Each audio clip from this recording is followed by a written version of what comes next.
Bridge Dwivedi commodities के इस खास शो मंडी मास्टर में आप सभी का स्वागत है। कमोडिटी बाजार खुल चुका है। आज के बाजार में कमोडिटीज में कहां दांव लगाया जा सकता है, किस कमोडिटी में खरीदारी की जा सकती है और किस में बिकवाली, इन सभी मुद्दों पर शो के दौरान बात करेंगे और एक्सपर्ट से राय भी लेंगे। आज हमारे साथ जुड़ रहे खास मेहमान मोतीलाल ओसवाल, फाइनेंशियल सर्विसेज के एनालिस्ट मानो मोदी जी। सर नमस्कार, स्वागत है आपका द बोनस में। बहुत बहुत शुक्रिया प्रीत जी।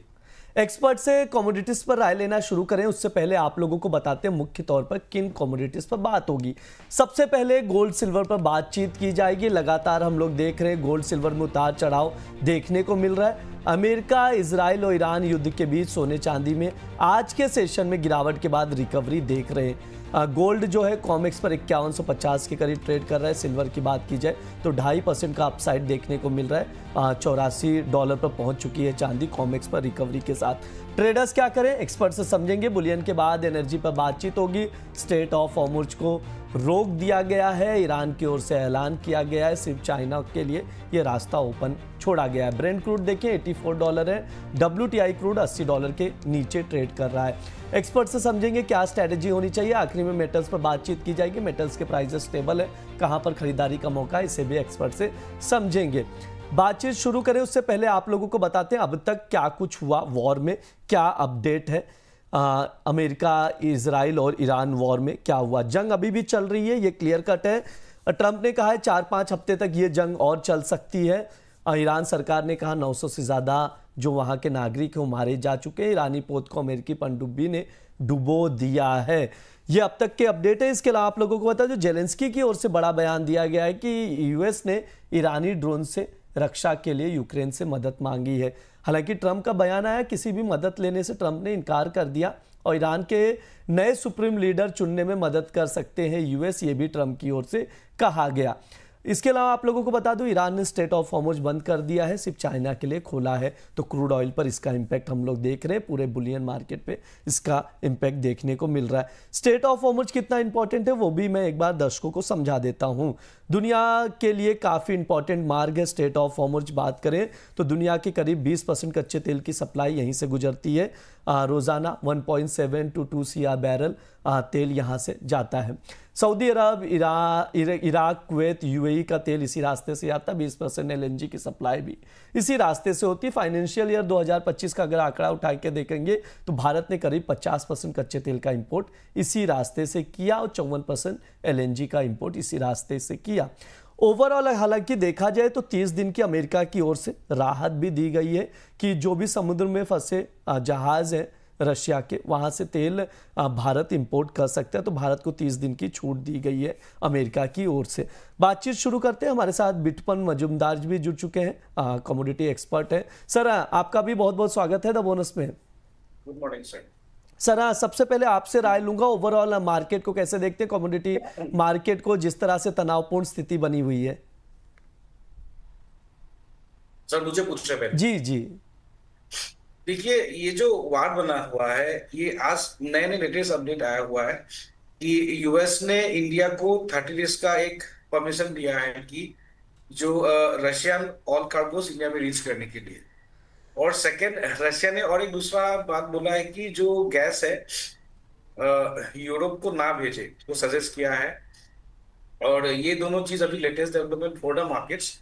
और दूसरा जो चीज है, जिस तरह से ये वार प्रोलॉन्ग हो रहा है और दूसरा एक चीज और प्रोलॉन्ग हो रहा है, उसके साथ ईरान का भी जो स्टैंड है थोड़ा सा वीकनिंग हो रहा है, क्योंकि ईरान के जो भी मिसाइल पावर है और नेवल बेस है वो काफी हद तक कम हो गया है।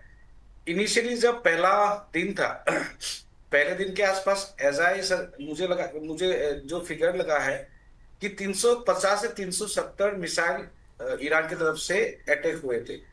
उसके बाद सेकेंड डे में जाके इट वाज समथिंग अराउंड 170-175 और अभी 3-4 दिन में वो 100 के आसपास है और शायद उससे नीचे भी आ रहा है। तो मोस्टली अभी जो भी अटैक हो रहा है ईरान के ड्रोन के तरफ से और कुछ कुछ मिसाइल भी है से ही। तो इसमें ये हो सकता है कि एक यूएस की तरफ से वो हो रहा है कि ईरान के पास उतना मौजूदा अभी एम्यूनिशन नहीं है। लेकिन दूसरा टेक्निक भी हो सकता है कि जो एक्सपेंसिव यूएस के और इजराइल के वेपन हो उसके सामने सस्ता ड्रोन यूज करे, वो भी हो सकता है। लेकिन मोटा मोटी जो समझ में आ रहा है अगर हम यूएस के बयान को मान के चलते हैं और वेस्टर्न मीडिया को फॉलो करते हैं तो लगता है कि ईरान के जो भी है अभी फायर पर कम हो रहा है और एक वार शायद वन साइडेड हो गया। लेकिन हाँ, ये बात भी है कि हॉर्मुज जो है, हॉर्मुज बिकम वेरी क्रिटिकल।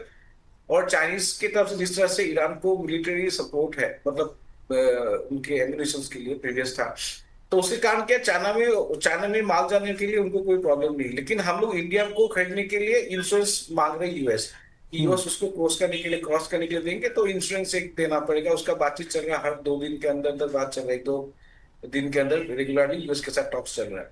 तो इस बात में क्या हो रहा है कि एक चीज तो है कि ये जो वार है ये प्रोलॉन्ग हो सकता है, लेकिन उतना बड़ा एक्सपेंसिव होगा कि नहीं होगा अभी थोड़ा सा, और मार्केट भी तो इसको थोड़ा एडजस्ट कर रहा है। तो मुझे लग रहा है कि इस चीज में शायद ऑयल वॉयल ऊपर जाए, लेकिन नेचुरल गैस जो यूएस की कमोडिटी है वो ऊपर नहीं जा पाएगा। गोल्ड वोल्ड में थोड़ा रिसेंटिमेंट से तेजी था, लेकिन अभी नहीं लग रहा है कि गोल्ड सिल्वर बहुत बड़ा अभी शॉर्ट टर्म में किसी फैक्टर को लेकर तेजी पे आएगा। हालांकि सिल्वर में भी एक टेक्निकली फेक आउट जैसा हो गया और उसको एक्सपोज हो रहा है $71-70 तक। हालांकि गोल्ड भी नहीं लग रहा है 5200 के ऊपर सस्टेन करेगा। 5 इंच कल थोड़ा गिरा था 5060 तक ग्लोबली, तो पुल बैक हो सकता है, लेकिन नहीं लग रहा कि इसी फैक्टर को लेके मार्केट में तेजी आएगा गोल्ड सिल्वर में। हालांकि जो तेजी था वो सैटरडे को आ गया था, टेथर गोल्ड में जो क्रिप्टो होता है उसमें दिखा दिया था, फिर मंडे से थोड़ा तेजी था, उसके बाद सस्टेन नहीं कर पा रहा है। तो यहाँ पे हो सकता है कि despite being this geopolitical factor जिससे बुलिश लगता है मार्केट में, लेकिन और एक चीज फैक्टर है कि इसी वार में यूएस ने दिखा दिया कि यूएस का अभी भी डोमिनेंस है। जिस तरह से आयरिस डेना को अटैक किया इंडियन अपना, हम लोग यहाँ पे इंडिया के पास 300 kilometre 400 kilometre away from Kanyakumari, और सेकेंड शिप में भी टारगेट हो सकता है बोल के they are moving toward Sri Lanka. जी। और यहाँ पे कोई भी कुछ नहीं बोल पा रहा। और इस तरह से कल यूएस की तरफ से एक बयानबाजी भी आया कि India should not try like A China, एक धमकी है। तो इस तरह से जो ग्लोबल डोमिनेंस है, ये जो थॉट प्रोसेस था कि de dollarization US is getting weaker, इसी थॉट को थोड़ा हर्ट हो रहा है। और सेंट्रल बैंक में भी लास्ट महीने शायद कुछ सेलिंग भी था जी। गोल्ड का, तो थोड़ा प्राइसेस हायर लेवल पे थोड़ा प्रॉफिट बुकिंग जैसा सिनेरियो है। तो इसी मैं लेकिन नहीं बोल रहा कि फंडामेंटल्स कोई मेजर चेंज हुआ है कि यूएस के 1-2 दिन के जो ईरान के वार से यूएस के जो थॉट प्रोसेस हम लोग सोच रहे हैं कि डिवॉल्यूशन नहीं आएगा, वैसा नहीं है। लेकिन जो अभी एक इमेज बना हुआ कि US remain to be the dominant power across the globe, कोई भी कुछ यूएस कुछ भी कर सकते हैं। स्पेन को भी बोलते हैं कि ट्रेड टाइज तोड़ देंगे अगर आप लोगों ने स्पेस अलाउ नहीं किया स्पेस, तो उस तरह का सिनेरियो है। तो everybody nobody saying anything. Iran में lot of children been died और उसमें वार क्राइम में कोई बात भी नहीं कर रहा है। रिसेंटली एक स्कूल में बॉम्बिंग में अल जजीरा में रिपोर्ट किया था, और टू बी ऑनेस्ट वहां पे अच्छी तरह रिपोर्ट किया था, लेकिन उसके ऊपर भी कोई बात नहीं कर रहा है। तो ईरान का एक शायद वीकनिंग हो रहा है और यूएस का डोमिनेंस अभी भी दिखा रहा है। तो इसके कारण थोड़ा सा मार्केट थोड़ा अलग तरह समझने के लिए भी कोशिश कर रहा है, whatever way I feel. जी। मानो सर, आपसे मैं राय जानना चाह रहा हूँ। दर्शकों के मन में यही सवाल है कि इतना बड़ा युद्ध है लेकिन गोल्ड सिल्वर चल क्यों नहीं रहा है? जी बिल्कुल ब्रिज जी, जैसे बितुमिन जी ने विस्तार से समझाया कि दो तरह के स्पेक्ट्रम चल रहे हैं। फंडामेंटली मेजर कोई चेंजेस नहीं हुए हैं जब हम सेंट्रल बैंक बाइंग की बात करें या डीडॉलराइजेशन के थॉट की बात करें, क्योंकि डॉलर इंडेक्स में भी बहुत ज़्यादा मोमेंटम नहीं है। एक बात समझना जरूरी है ब्रिज जी कि जब भी अनसर्टेनिटी पैनिक इतनी ज़्यादा होती है, जब पैंडेमिक की आप बात कर लें या रशिया यूक्रेन वॉर की शुरुआत की बात कर लें 2022 में, गोल्ड और डॉलर इंडेक्स नॉर्मली साथ में चलते हैं, क्योंकि या तो आप सेफ हेवन बाइंग करेंगे और डॉलर भी एक सेफ हेवन करेंसी है, तो या तो आप कैश पे बैठेंगे। लेकिन इस समय में ना डॉलर इंडेक्स बहुत ज्यादा बढ़ पा रहा है ना गोल्ड ज्यादा बढ़ पा रहा है। इसका एक ही कारण है कि एक तरफ सेफ हेवन बाइंग के तनाव है और दूसरी तरफ रेट कट के अनसर्टेनिटी बहुत ज्यादा है, एंड उसके साथ साथ लिक्विडिटी मैनेजमेंट, रिस्क मैनेजमेंट बहुत जरूरी हो गया मार्केट के लिए। क्योंकि आप देखेंगे लास्ट पूरे साल में जनवरी फरवरी के पूरे महीने में हमने गोल्ड सिल्वर में बहुत बढ़िया तेजी देखी है। थोड़ी बहुत करेक्शन आई, फिर से एक बार रिवर्सल हमने ऑलमोस्ट आते हुए देखे। लेकिन आप कल का ही अगर दिन का एग्जांपल लेंगे, बहुत एक बढ़िया एग्जांपल हमें लिक्विडिटी मैनेजमेंट का कल के दिन में मिलता है। जैसे आप देखेंगे ग्लोबल इक्विटी मार्केट्स में सेल ऑफ हमने आते हुए देखा, जहाँ पे मंडे से अगर आप देखेंगे कॉस्पी, निक्के, डाउ, एस&पी, ये सारे ही फंड्स, सारे ही इक्विटी इंडेक्सेस नीचे थे, और मार्जिनली नहीं, बहुत शार्पली नीचे थे अगर आप देखेंगे। उसी के सामने उसी लॉस को एडजस्ट करने के लिए गोल्ड और सिल्वर में से प्रॉफिट बुकिंग हो रही है, और सारा जो लिक्विडिटी, सारा जो फोकस है वो एनर्जी सेगमेंट स्पेशली क्रूड में जा रहा है, बिकॉज डेफिनेटली रिस्क प्रीमियम ज्यादा है। ठीक तो है। और जी। अब रेट कट का एक समझना जरूरी है ब्रिज जी, कि रेट कट अभी भी होगा कि नहीं होगा, एक बहुत बड़ा सवाल है। तो इसके लिए भी गोल्ड में वो एक प्रेशर बना हुआ है। ठीक है बिटपन सर, आपके पास आएंगे। गोल्ड अभी एमसीएक्स पर 1,60,800 के करीब भाव चल रहा है, और इंटरनेशनल मार्केट में देखें कॉमेक्स पर तो $5140 के करीब ट्रेड कर रहा है। सिल्वर की बात की जाए, एमसीएक्स पर 2,68,080 पर भाव चल रहा है, और कॉमेक्स पर $84 के ऊपर है। 3% का अपसाइड देखने को मिल रहा है, और एमसीएक्स पर लगभग 2% से ज़्यादा का अपसाइड देखने को मिल रहा है। सर, क्या कुछ लेवल्स इंपॉर्टेंट हैं गोल्ड सिल्वर के ट्रेडर्स के लिहाज से, और कोई ट्रेडिंग कॉल भी आपकी ओर से रिकमेंडेशन के लिए आज की ओर से? देखिए, मेरा एक बेसिक व्यू है। मैं एक फेक आउट हुआ है सिल्वर में, जो मैंने पहले बताया कि मुझे लग रहा है कि टारगेट $72 हो सकता है, 86 के ऊपर मुझे नहीं लग रहा है। तो उसी को मैं भाव के मैं इंडिया में कन्वर्ट कर रहा हूँ। तो मुझे लग रहा है कि जो सिल्वर मिनी कॉन्ट्रैक्ट है, ये 2,76,000 से 77,000 के आसपास मेरे हिसाब से शॉर्टिंग कर सकते हैं। 2,65,000 तक मुझे लग रहा है ये भाव गिर सकता है, और उसका स्टॉप लॉस 2,81,000 के ऊपर होना चाहिए। गोल्ड मिनी जो कॉन्ट्रैक्ट है उसमें भी सर मैंने कॉल हो सकते हैं। अभी 1,60,900, मतलब 1,61,000 के आसपास है। इसमें थोड़ा सा पुल बैक आया, 62,800, 63,000 उसके आसपास ही लेवल थोड़ा राइज में सेल करना पड़ेगा। हालांकि मुझे लग रहा है गोल्ड के जो भाव है मिनी कॉन्ट्रैक्ट, इसके भाव भी 1,57,000 to 50,000 पॉसिबल है एप्रिल कॉन्ट्रैक्ट गोल्ड में। ठीक है, ये सर का व्यू है गोल्ड सिल्वर को लेकर। उसके अकॉर्डिंग आप लोग स्ट्रैटेजी बनाकर चल सकते हैं।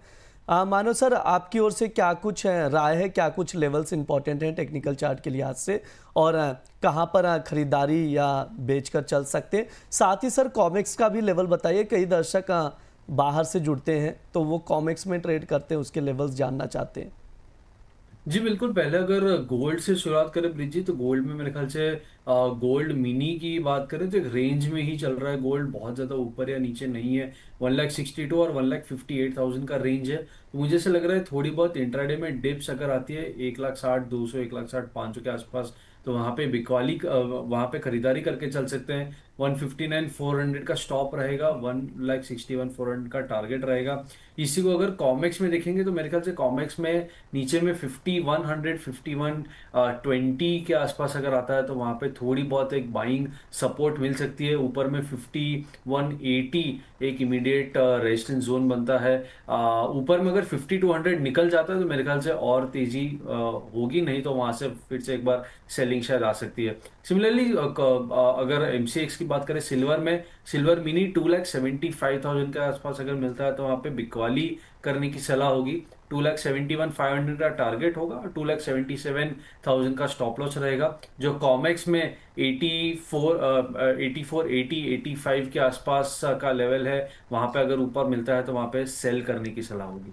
ठीक है, ये सर का व्यू है। ट्रेडिंग कॉल स्क्रीन पर है गोल्ड सिल्वर का, आप लोग नोट डाउन करके चल सकते हैं। ध्यान रहे अगर पोजीशन बना रहे तो स्टॉप लॉस जरूर लगाएं। बिटपन सर, आपके पास आऊँगा। राफिक जी का सवाल आ रहा है, गोल्ड मिनी 1,66,900 पर बाय किया हुआ है, क्या किया जाए सर? लॉस में है।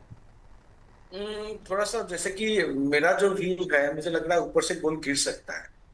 जो इसलिए मेरा जो व्यू है उसके हिसाब से तो मेरे हिसाब से एग्जिट बनता है। लॉन्ग पे रहना नीचे चाहिए, शायद थोड़ा इंट्राडे में पुलबैक हो सकता है, जैसे कि हम लोगों ने बताया कि यहाँ से 500-600 हज़ार रुपए का पुलबैक हो सकता है। और एक इंट्राडे में स्टॉप लॉस मान के चलिए 1,59,800 का गोल्ड मिनी एप्रिल कॉन्ट्रैक्ट। ठीक है, ये सर की राय है। स्टॉप लॉस लगा लीजिए, एग्जिट करने की सलाह दी जा रही है सर की ओर से। मानो सर, आपके पास आऊँगा। यहाँ पर सूरत करके एक आईडी है, उनका सवाल आ रहा है, सिल्वर फिजिकल में 2,72,000 पर बाय करके रखा है, क्या किया जाए? साथ ही कई दर्शकों के सवाल आ रहे हैं कि चांदी वापस से 3 लाख तक जाएगी क्या? जी बिल्कुल। मेरे ख्याल से जैसे चांदी में हमने 3 लाख का भाव देखा और इमीडिएट वहां से एक रिवर्सल देखा है, तो काफी मुश्किल मुझे लग रहा है कि वहां पे सस्टेनेबिलिटी होगी। चांदी के हिसाब से थोड़ा प्रेशर में ही शायद रह सकता है। बिल्कुल नीचे में अगर मैं एमसीएक्स की पहले बात कर लूँ तो 2,50,000 2,55,000 तक के लेवल्स पॉसिबल है। अगर ऊपर के 2,80,000 के लेवल नहीं टिकते हैं तो फिर से एक बार अगर चांदी 280 अटेम्प्ट करता है और वहां पे नहीं टिकता है, मेरे ख्याल से एक बार प्रॉफिट बुकिंग हो जानी चाहिए। अगर फिजिकल में है, इन्वेस्टमेंट पॉइंट ऑफ से लिया है, तो मेरे ख्याल से होल्ड करने में कोई दिक्कत नहीं है। लेकिन सिर्फ एक एक प्रॉफिट बुकिंग चर्निंग के हिसाब से लिया हुआ है तो एक बार 280 के आसपास देखने की जरूरत है। अगर वहां नहीं टिकता है तो एग्जिट करके वेट फॉर बेटर लेवल, शायद नीचे के और बेटर लेवल्स मिल सकते हैं।